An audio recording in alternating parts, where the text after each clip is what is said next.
Hello everyone. यहाँ पर हम जो है कक्षा 12वीं का इतिहास का पेपर लेकर आ चुके हैं। हाई सेकेंडरी मुख्य मेन वर्ष 2026 का पेपर सेट ए हम लेकर आए हैं। हिस्ट्री का पेपर है। यहाँ पर हम सभी प्रश्न देखेंगे, साथ में इन प्रश्नों के उत्तर को भी देखेंगे। वीडियो को ध्यान से देखिएगा। चैनल पर पहली बार हैं तो सब्सक्राइब भी कर दीजिए, जिससे अगले पेपर की वीडियो जो भी होंगी वो पहले आप ही को मिलेगी। हाई सेकेंडरी परीक्षा इतिहास कक्षा 12वीं का पेपर है। प्रश्न नंबर पहला है, सही विकल्प चुनकर लिखिए। यहाँ सही विकल्प चुनकर आपको बताना है कौन से वंश को उसके मात्रा नाम से चिन्हित किया जाता है। ऑप्शन दिए गए हैं। सही ऑप्शन रहेगा सातवाहन, ऑप्शन सा। नंबर 2 है, विजयनगर साम्राज्य का सर्वाधिक प्रसिद्ध शासक कौन था। विजयनगर का सर्वाधिक प्रसिद्ध शासक है, उत्तर में लिखना है कालीबंगन। नंबर 3 है, भीम और हिडिंबा के पुत्र का नाम था। भीम और हिडिंबा के पुत्र का नाम घटोत्कच था। नंबर 4, महात्मा बुद्ध ने अपना प्रथम उपदेश किस स्थान पर दिया। महात्मा बुद्ध ने अपना प्रथम उपदेश सारनाथ में दिया, ऑप्शन सा आपका सही उत्तर है। नंबर 5 पर है, निम्नलिखित शासकों में से किसने देवपुत्र की उपाधि धारण की। यहाँ पर आपसे पूछा है देवपुत्र की उपाधि किसने धारण की थी, उत्तर लिखना है कुषाण शासक ने। नंबर 6 पर है, निम्न में कौन सा पूरा स्थल हड़प्पा सभ्यता के समय बंदरगाह था।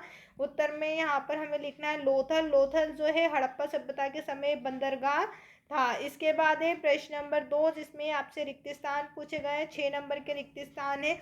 सभी प्रश्नों को ध्यान से देखिएगा और नोट करते हुए चलिएगा।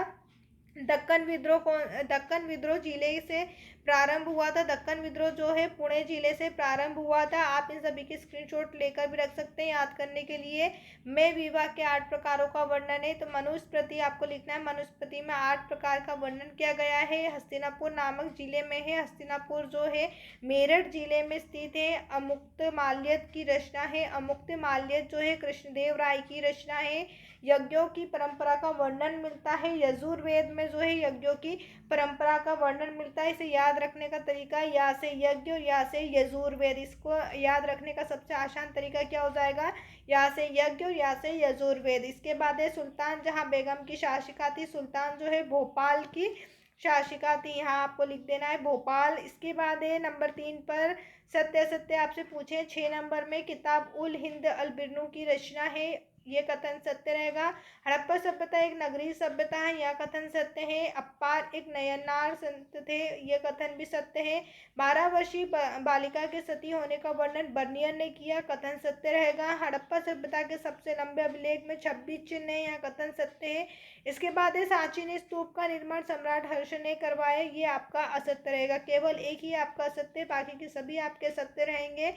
इसके बाद है प्रश्न नंबर 4, जिसमें 7 नंबर में आपसे जोड़ी पूछी गई है। पहला, प्यादा। प्यादा हम किसे बोलते हैं, पैदल सैनिक को। अबुल फजल में आपको मिलाना है मुगल कालीन दरबारी इतिहासकार। इसके बाद देवपुत्र, जिसे आपको मिलाना है कुषाण से। सेलखड़ी को मिलाना है दक्षिण राजस्थान। सोना जिसे हम मिला देंगे लोथल से। एम्फोरा मटके का कंटेनर हो जाएगा। और मेगस्थानी जिसे यूनानी राजदूत से मिलाना है। प्रश्न नंबर 5 में 7 नंबर में आपसे एक वाक्य में उत्तर पूछे गए हैं। यहाँ पर आपको केवल एक वाक्य एक शब्द में उत्तर बताना है। पहला प्रश्न है, मोहनजोदड़ो नामक नगर की खोज किसने की। तो मोहनजोदड़ो नामक नगर की खोज जो है राखल दास बनर्जी ने की। विजयनगर की स्थापना हरिहर और बुक्का ने की। सुदर्शन झील का निर्माण पुष्पगुप्त वैश्य ने करवाया। सर्वाधिक प्राचीन स्मृति जो है मनुस्मृति है। आरंभिक भारत का सबसे प्रसिद्ध विधि ग्रंथ भी हमारा मनुस्मृति है। हड़प्पा सभ्यता के निवासी समानता किस पशु से अपरिचित थे, कौन से पशु को वो नहीं जानते थे, तो अश्व से वो अपरिचित थे। खालसा पंथ की स्थापना गुरु गोविंद सिंह ने की थी। इसके बाद प्रश्न नंबर 6 है। प्रश्न नंबर 7, ये सभी प्रश्न जो हैं आपसे 2 नंबर में पूछे गए हैं। टोटल यहाँ पर आपसे जो है प्रश्न नंबर 15 तक 2-2 नंबर वाले प्रश्न पूछे जाएंगे। ज़्यादा बड़े प्रश्न नहीं है, छोटे प्रश्न है। शॉर्ट में आंसर आपको यहाँ पर बता देना है। आप यहाँ इनके आंसर 2 से 3 लाइन में लिख सकते हैं, ज़्यादा लॉन्ग आंसर नहीं लिखना है। 2-2 नंबर में प्रश्न पूछे गए। देखिए हर एक प्रश्न में आपसे जैसे मंगल पांडे कौन थे, वहाँ कहाँ के निवासी थे, छोटे छोटे प्रश्न है। प्राचीन काल में व्यक्ति के गोत्र का निर्धारण कैसे होता था।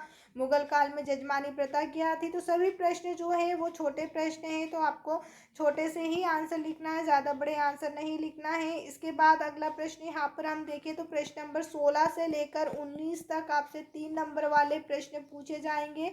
यहाँ पर आपसे प्रश्न इस प्रकार पूछे जाएंगे, जैसे बर्नियर ने अपने वर्णन के राजकीय कारखानों के बारे में क्या विवरण दिया, अथवा में 1857 ईस्वी के विद्रोह के राजनीतिक कारणों का वर्णन। यहाँ पर आपको 2 क्वेश्चन दिए जाएंगे, दोनों नहीं करना है, 2 में से जो आता है वही करना। जैसे प्रश्न नंबर 16 में 2 क्वेश्चन है, दोनों नहीं करना है, केवल एक ही करना है जो आपको ज़्यादा अच्छे से आता है। सभी में आपको एक एक एक्स्ट्रा क्वेश्चन दिया जाएगा, अथवा के लिए अगर आपको किसी में से 2 नहीं आता है तो एक कर दीजिएगा। हड़प्पा वासियों की कृषि संबंधित प्रौद्योगिकी का वर्णन करना है। अमरावती स्तूप के नष्ट होने के किन्हीं 3 कारण आपको बताना है। 3 नंबर का प्रश्न है, इसलिए अधिकतर 3 वर्णन आपसे पूछे जाएंगे, या फिर 3 कारण आपसे पूछे जा सकते हैं, या फिर 3 अंतर। इससे ज़्यादा आपसे प्रश्न नहीं पूछे जाते, वर्णन पूछा जाता है, कारण और अंतर। तो ये सभी प्रश्न मोस्ट टाइम पे रहते हैं, इन्हें जरूर याद करें। इसके बाद प्रश्न नंबर 19 आपको दिया हुआ है। प्रश्न नंबर 20 यहाँ पर आपसे 4 नंबर वाले प्रश्न पूछे जाएंगे। प्रश्न नंबर 20 से लेकर 23 तक टोटल 4 प्रश्न रहेंगे। हर एक प्रश्न में आपको 4 अंक दिया जाएगा। इन प्रश्नों में आपसे वर्णन पूछे जाएंगे, संक्षेप में उत्तर पूछे जाएंगे, बड़े आंसर रहेंगे। अपनी स्पीड को बढ़ाकर लिखना, साफ अक्षर में लिखना, सुंदर राइटिंग में लिखना, जिससे आपका वार्षिक परीक्षा का पेपर बेहद अच्छे से जाए।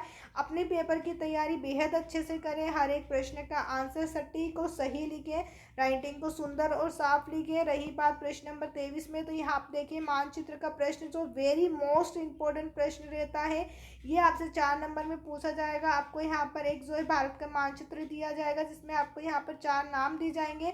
चारों नामों को आपको भारत के मानचित्र में दर्शाना रहेगा। उम्मीद है आप सभी को यह प्रश्न समझ में आ गए होंगे। वीडियो देखने के लिए आप सभी का धन्यवाद। चैनल को सब्सक्राइब ज़रूर करें और वीडियो को लाइक करके अपने सभी दोस्तों के साथ भी शेयर ज़रूर करें।